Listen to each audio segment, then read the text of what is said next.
Three key things I'd write in a letter to Elon. 1. Stop the Twitter files. The Twitter files right now serve no constructive purpose. When you first purchased the platform, one release with a summary of all the information needed would have been enough if transparency was the main issue. At this point, the Twitter files serve to divide the people on the platform, makes one set of people feel that their ideology is being hounded, and brings about an emotional guilt by association. Those who were affected by the previous Twitter administration knew they were affected by those policies when it was going on. The downside is keeping the platform on a general tension over many different weeks serves to bring more people to the platform, but takes away from the peace and enjoyment of the platform. Makes it look like this is about witch hunting the past executives of the platform rather than moving the platform forward. Looking at the possible negative, this is just not worth it. Simply be different. If you're trying to prove that the new Twitter is different from the old Twitter, just be different. You cannot speak your way out of problems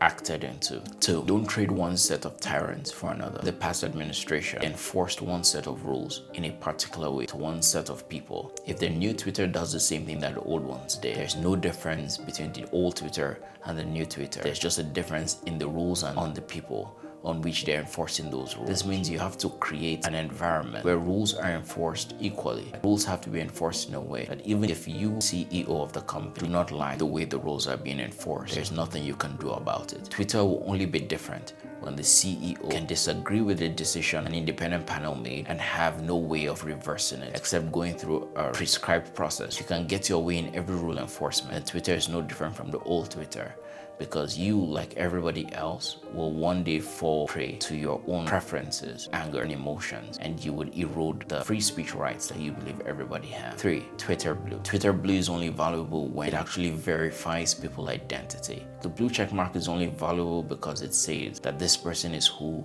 they say they are. The moment that ceases, then the blue check mark means nothing. Now you can still create a subscription of Twitter Blue and create features, and if it's valuable enough, people will pay for it. The blue check mark should be able to be removed from that package if they violate the terms of that verification. The official tag that you now add to some pages will be unnecessary, because if someone creates their page to look very close to someone else and then puts the verified, then they should be struck for that, especially when it's clear that they will be infringing or come very close to infringing on someone else. Except of course if they make it clear that they're a parody, and they do this both in their name and sometimes on the image as well, because sometimes we only look at the image of the person's profile page. But if Twitter Blue is only about the $8 check mark, the thing that makes it valuable will lose its value because its value was founded on meaning something, and that meaning is removed over time.